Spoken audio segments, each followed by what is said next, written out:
নমস্কার বন্ধুরা, সর্বাণী রান্নাঘরে আপনাদের সবাইকে স্বাগত। বন্ধুরা, আজকে আমি চলে এসেছি একটা পিঠা রেসিপি নিয়ে। আর সুজি দিয়ে গ্লাসে যে এত সুন্দর পিঠা বানানো যায়, আপনারা ভিডিওটা না দেখলে বুঝতেই পারবেন না।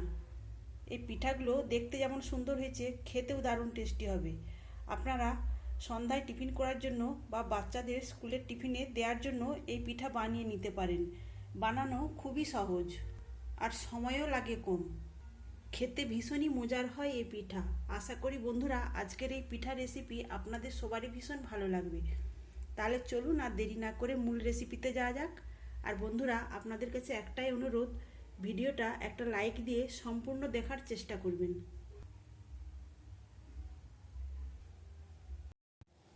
আজকের রেসিপির জন্য প্রথমেই যেটা লাগবে সেটা হলো সুজি। আর আজকে আমি 10 টাকা দামের এক প্যাকেট সুজি নিয়েছি। এখন এই সুজিটাকে আমি একটা বাটির পরিমাপ করে নেব।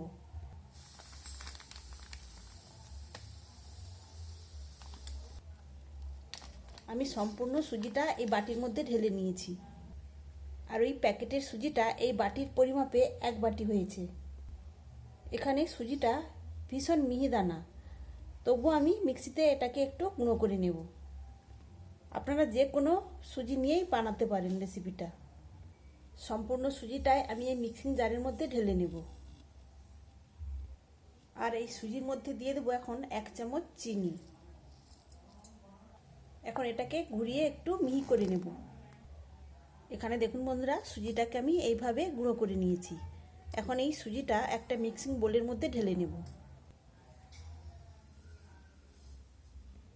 এখানে সুজিটা ঢেলে নেওয়ার পর এখন ওর মধ্যে দিয়ে দিলাম পরিমাণ মতো লবণ। লবণটা দিয়ে আমি এই সুজির সঙ্গে ভালো করে মিশিয়ে নেব। টেস্ট বাড়িয়ে তোলার জন্য এখন ওর মধ্যে দিয়ে দেবো 2 চামচ পাউডার দুধ। এখন এই পাউডার দুধটাও সুজির সঙ্গে ভালো করে মিশিয়ে নেব। সব কিছু আমি সুন্দর করে মিশিয়ে নিয়েছি। এখন আমি যে বাটি মেপে সুজি নিয়েছিলাম সেই বাটির মাপে 1 বাটি জল দেব। সুজি আর জলটা ভালো করে এখন মিশিয়ে নিতে হবে। এখানে জলের সঙ্গে সুজিটাকে খুব ভালো করে মিশিয়ে নিয়েছি। এখন এটাকে ঢেকে দিয়ে রেস্টে রাখবো 10 মিনিট। সেই ফাঁকে একটা নারকেলের পুর বানিয়ে নেব। তার জন্য নিয়েছি 1 বাটি নারকেল। এখানে নারকেলটাকে আমি ছোট ছোট টুকরো করে কেটে নিয়েছি। আপনারা চাইলে কুড়ুনিতে কুড়িয়েও নিতে পারেন। আর এই টুকরো করা নারকেলের পেছনের যে ব্রাউন অংশ কেটে আমি বাদ দিয়ে দিয়েছি।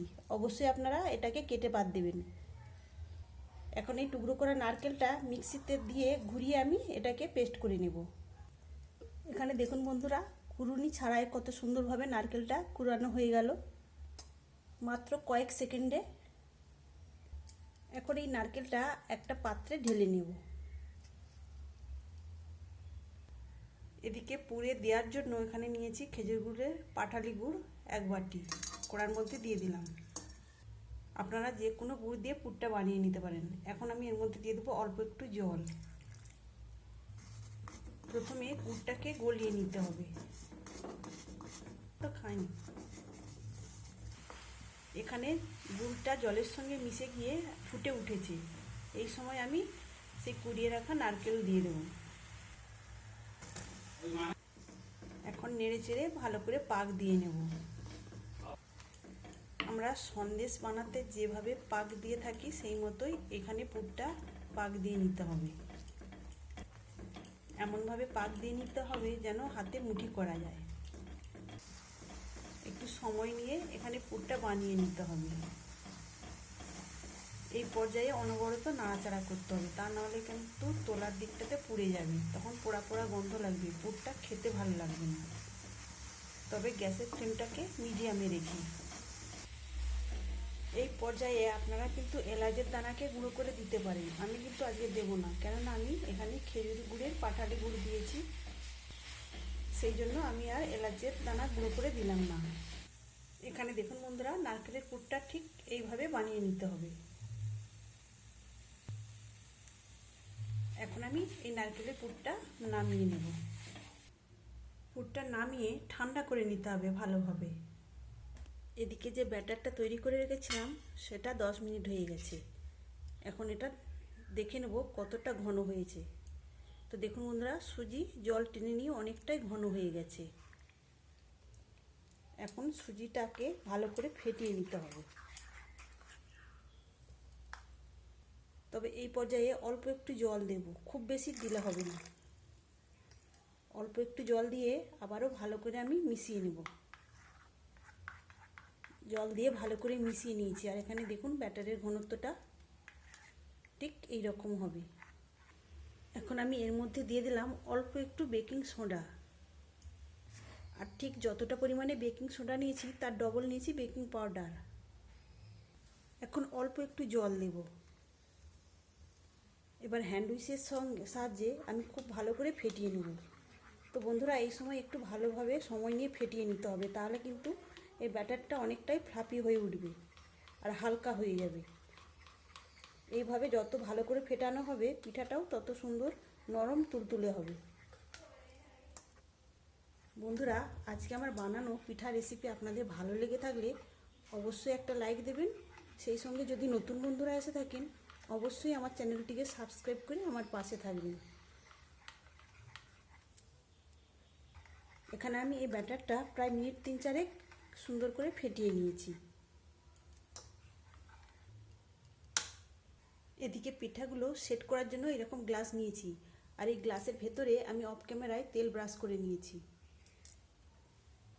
এখন এই ব্যাটার আমি গ্লাসের মধ্যে অর্ধেকটা ঢেলে দেব।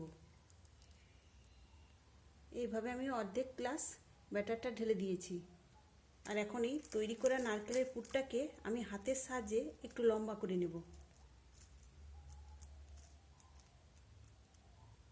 দেখুন বন্ধুরা, আমি এইভাবে লম্বা করে নিয়েছি। এখন আমি গ্লাসের এই মাঝ বরাবর এই পুরটা এইভাবে আমি দিয়ে দেব। নারকেলের পুরটা দেওয়ার পর আমি উপর থেকে আবারও একটু ব্যাটার দিয়ে দেব। এখানে আমি একটা গ্লাস সেট করে নিয়েছি, এখনও খানিকটা ব্যাটার রয়েছে। তার জন্য একটা ছোট গ্লাস আমি ভেতরটাতে তেল ব্রাশ করে নিয়েছি। এই গ্লাসের মধ্যেও আমি এখন সেট করে নেব পিঠার জন্য।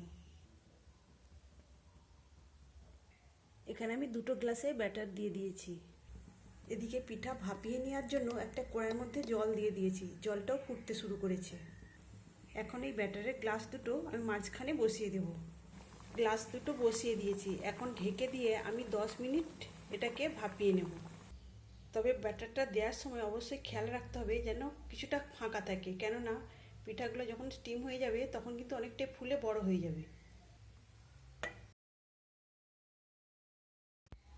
এখানে দেখুন বন্ধুরা, আমি এই গ্লাস পিঠাটা 10 মিনিট জলে ভাপিয়ে নিয়েছি।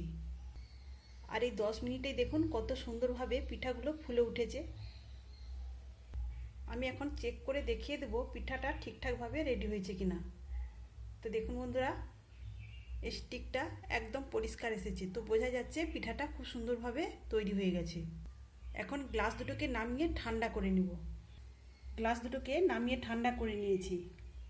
এখন এই গ্লাসের সাইড থেকে ছাড়িয়ে নিতে হবে, যেহেতু তেল ব্রাশ করা রয়েছে তাই খুব সুন্দরভাবে ছেড়ে আসবে।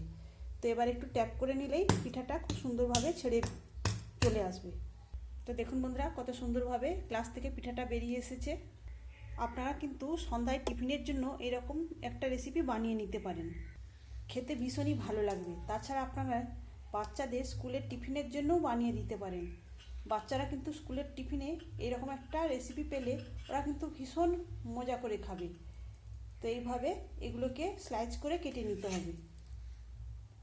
দেখুন বন্ধুরা, পিঠাগুলো দেখতে কতটা সুন্দর হয়েছে আর কতটা লোভনীয় লাগছে দেখতে। আপনারা অবশ্যই একবার এইভাবে পিঠা বানিয়ে দেখবেন, আর কেমন হয়েছে আমাকে কমেন্ট করে জানাবেন। তাহলে বন্ধুরা, আজকের মতো আসি। সবাই ভালো থাকবেন, সুস্থ থাকবেন। ধন্যবাদ।